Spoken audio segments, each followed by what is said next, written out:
What's up, everybody? I'm Justin. I'm here with Jared Petty. Greetings, everybody. And we are here playing Factorio. And this is an especially exciting episode of Factorio because we are about to finally get our, sort of rudimentary, basic, but nonetheless functional smelting operation up and off the ground. Now, what are you building there? You just built a row of something, Justin. What are those? Those are the inserters. So we have, right now, as you can see, we got the raw iron running in on this plate. And the inserters are dropping it into the furnaces.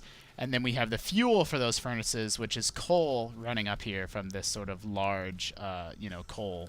Now, you have these long-handed inserters reaching across to the second conveyor row now. Right, so we got the normal inserters here that grab from the first row, and the long ones that grab from the second row. How many conveyor belts can you do? I mean, I just realized when you started putting the long-handed ones, oh, wait, it layers. How wide could this thing potentially get in one of these huge factory complexes? Yeah, you asked me before we started recording, and I said 10, but I misunderstood your question. 2 is all you can go. Oh! But in terms of layers of automation... Okay. You can go, probably up to 10 deep. So we're building the raw material, and then that's going to spit out the plate here, and then that plate can be turned into iron gear wheels, and that iron gear wheel is used to be turned into science packs. Okay, this is amazing. And so what's going to happen after this is we're going to start doing a sort of rudimentary, basic automation of red science production because we're not researching anything right here. You can see up in the top left. What we really need to do is sort of research electronics next maybe, or actually probably logistics next. Okay. But... one step at a time. You got to crawl before you can walk. Absolutely. Factorio looks absolutely brilliant. Watching how this is evolving and realizing just starting to get an idea of what might actually be possible. I'm surprised the people who developed this have not also ended world hunger in the process. It seems like they should be able to solve that. If mankind can build Factorio, it can solve the problems of world hunger and famine. It would certainly seem so. This game is actually not on Steam. It is on Steam Green Light.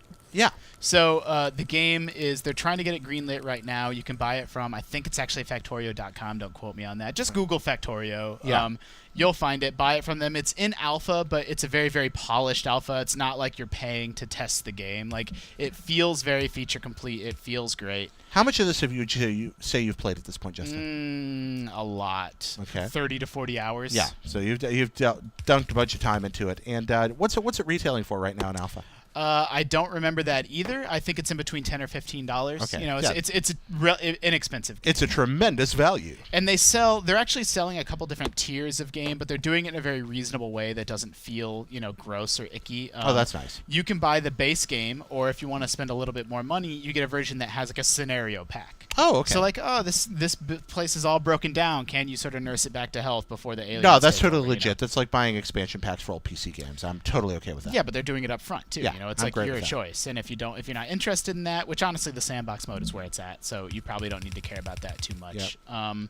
So we actually did it. We did it while we were talking. We have let's run through everything from the top just real quick. Yep. So we have electricity being generated right here by our steam engines, and we can actually see if we click on a power pole, how much we're producing versus how much we're consuming. So we're actually producing way, way more than we're consuming right now. But, that will change because as we get more and more drills and more inserters using electricity. Right. So that electricity is now running down here. You follow the electricity down the lines here, along with the telegraph. Ooh, geodesic dome, my favorite structure in the world. That's powering these mining drills. That is mining the raw resources. And these mining drills, that's mining the coal. Okay. And then all those resources are running into here, and then that's spitting out this iron plate. And now we can use that iron plate to do all kinds of fun stuff. All right, so what are you going to build with the iron plate? Well, oh my goodness, I'm not even really sure where to start here, actually. I'm going to need more copper. Ooh, this kind of vibey, creepy, do-do-do-do music started playing. Does that signify that something has happened? It was their music? I think you're hearing things. I'm hearing things. I'm hearing a little bum, bum, bum, bum, bum. Maybe I'm the only one that hears the music. I don't hear any music, Jared. I hear music. I'm not messing with you. I really do hear music. It's I believe you. I believe it's like little chimes. Interesting. The game may or may not have music. I think I most likely turned it off right away. The voice also told me to choke you. No, no. Okay, there we are. We move on. So you've got your options here. Where are you going to start? Where are you going to build? We need to automate. I'm going to need quite a bit more copper coming up. Okay. So we need to automate the production of that. So I need to build a electric mining drill. What I did was I just deconstructed the old burner drill. Okay. And now I'm building an electric mining drill And so we will run some electricity down here. Now, a question I haven't asked yet is, are these resource patches ultimately consumed so that you have to keep moving your operation? They are consumed, but you can usually set it up in such a way. What we would do if this game went on for 10 to 20 hours is we would eventually build a train depot. Okay. And so like way off in some section of the map where you can't even see, we would just strip mine. We would just have mines mining everything over here, and then we would bring it by train into wherever we wanted to bring it into. Okay. So once your resource patches are exhausted, Yeah. in the beginning of the game, you kind of do need to rethink your construction and redo everything. But by the end of the game, you'll know that you'll always have raw resources coming into the same spot. Okay. This game looks like a tremendous amount of fun, but over the last 3 Let's Plays, Justin, you've described to me how this is a game about you destroying indigenous peoples, polluting their planet, and strip mining. The surface Jared, of the Earth. I don't know what to tell you. I really think this is like a robber baron simulator from West Virginia in the 1800s or something. During the whole like coal baron wars. Yeah. Matewan and all the rest just come back to life. I don't know, man. Yeah, that's not an unfair assessment, I guess. Yeah. Sometimes being evil is fun. Maybe that's it. And once again, this is not, sort of an optimal setup that I'm following right now. Okay. I really, really want to emphasize that because I'm about to do something that I would never do in like a real Let's Play in the way that I'm going to set this up. But this is a real Let's Play. But you're demonstrating. You're demonstrating to the folks back home what these things do. Yep, and it actually is. In the beginning of the game, I was really terrified when I first started. I was terrified to build something sort of incorrectly.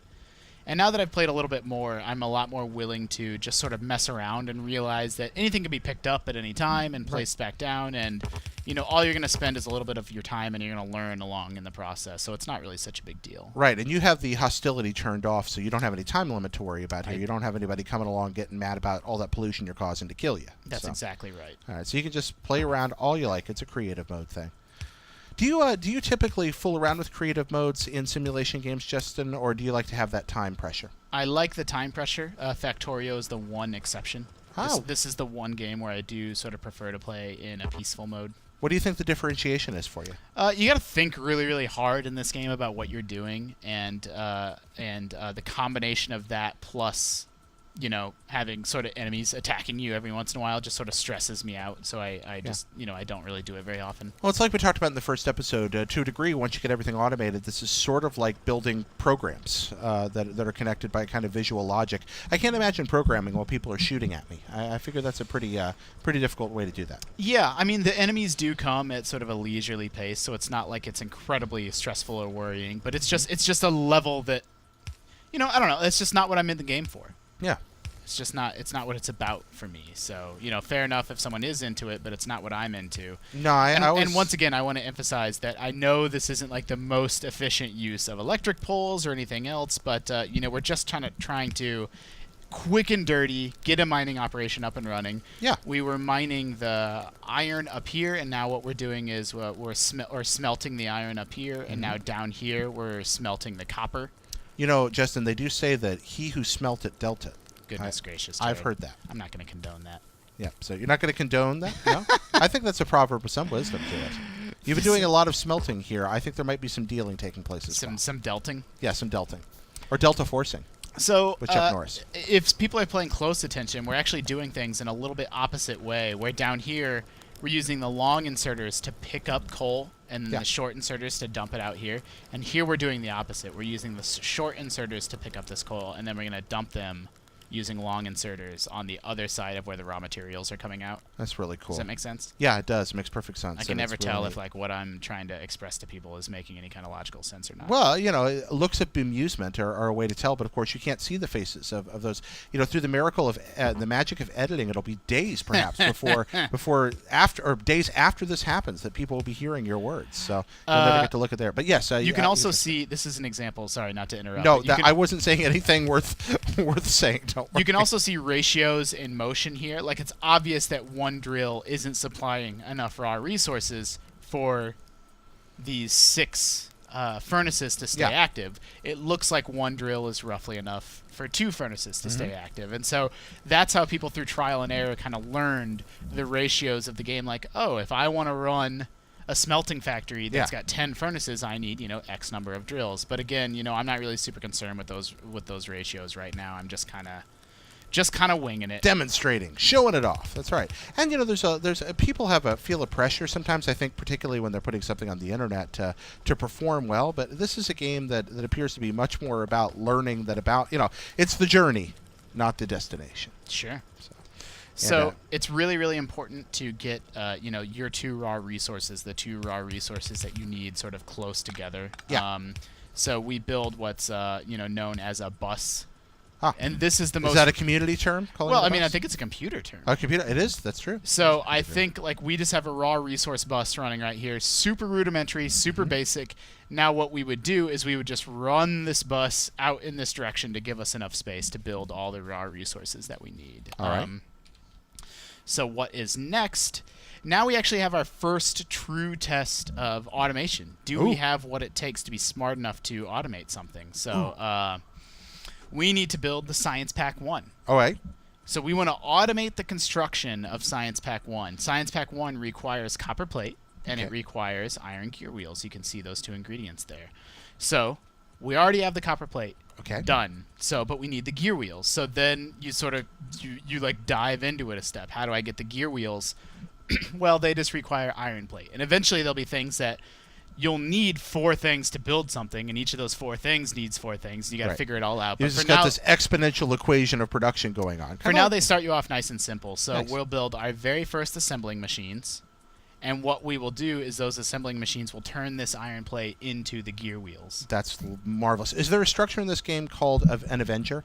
An Avenger? Yeah, because the temptation to shout Avengers Assemble while I'm playing would just be, I want an Avenger Assembler. There is not an Avenger Assembler. I'm sorry. Sorry to disappoint, Jared. That's okay. Mod community, meet this need. Please hear our cries. Yes, indeed. Does that reach? It does not reach. That's okay. Yeah, Okay. So we ran electricity over here. Now we need to tell these things what we want them to make. Okay. So, and actually, let's turn on. I can't believe I went this long without turning this on, but you can turn Alt on to see data about. Oh. Like here's Alt toggled off and on. Like, oh, these are smelting. These are smelting this. These are Oh, smelting I just thought I was supposed to remember that. That's shiny. That's these great. are going to be constructing what we need. And these are the iron gear wheels. They're called. Yeah, they're going to be. We're going to be automating the construction of iron gear wheels. So we could make them by hand. Once again, that's sort of the theme of this game. Yeah. Get a bunch of iron plate, make them. But why make something by hand, Jared, when you can just automate it? And you'll actually see. So, oops, I'm out of inserters. So what do I need to do? I need to pop in here and make more inserters. Okay. But guess what we're going to do very soon? What are we going to do? We're going to automate the construction of inserters. No! Anything that you do by hand will eventually be automated. Yeah. So again, another lesson by this game. In addition to how it's good to strip mine and uproot indigenous peoples and pollute, it's also good to automate people out of their jobs. Well, yeah, I mean, why? Well, really just the one person. Just your little man. Oh, there's just that one little guy. Well, he's the only man in the world, though. That's true. So we are automating the only man in the world into obsolescence.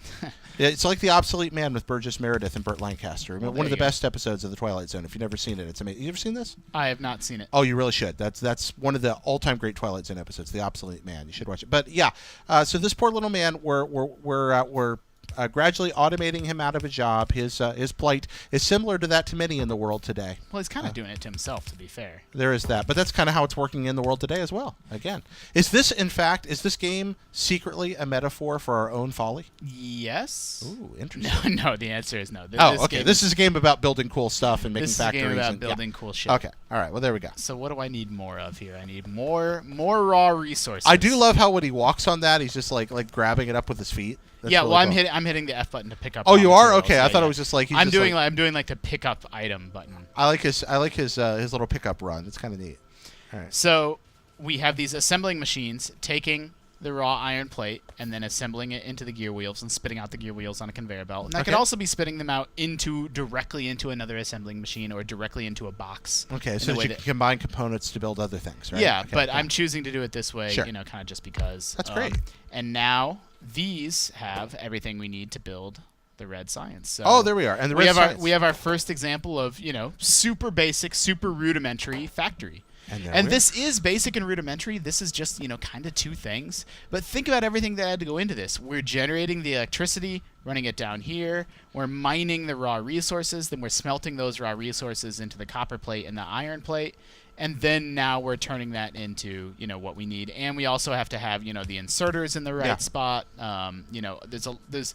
There's even though it's sort of dead simple, there's a lot to kind of unpack. No, all silly quips aside, infrastructure is fascinating in the real world, period. Just what it takes to make even the simplest things happen, to make roads work or electricity power things or et cetera, a simple product to be produced. This game's a really neat way to kind of get some fictionalized insight into how that works, and I really appreciate it for that. So, I'm excited. I'm excited because we're about to hit another milestone, Jared. Oh, what's the milestone?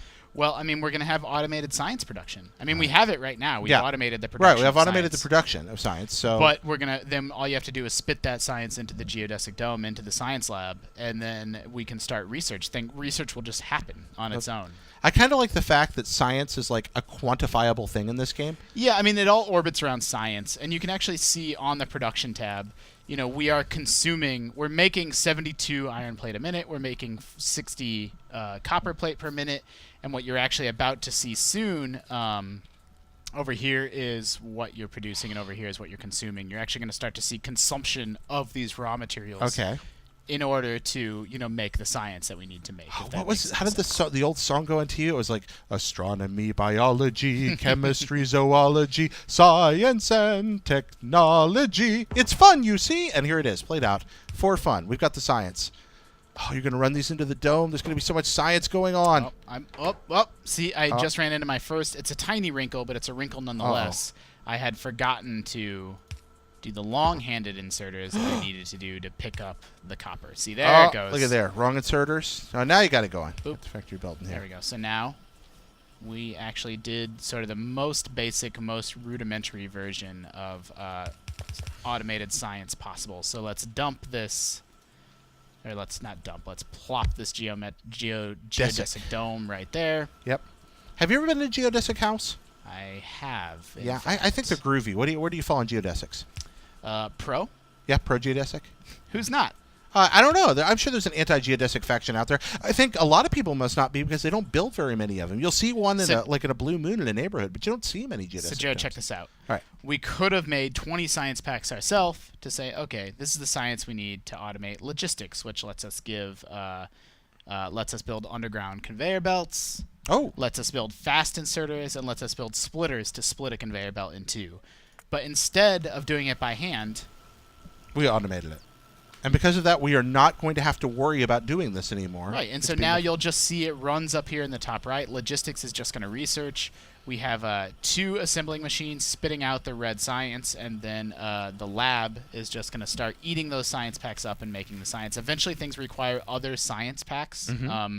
Different colored ones? Yeah, different colored science packs, and they're all more confusing than the last. So this one just required copper plate and iron gear wheels, and even the gear wheels are only 1 degree removed from the copper plate, so that's easy. But this science requires belts and inserters.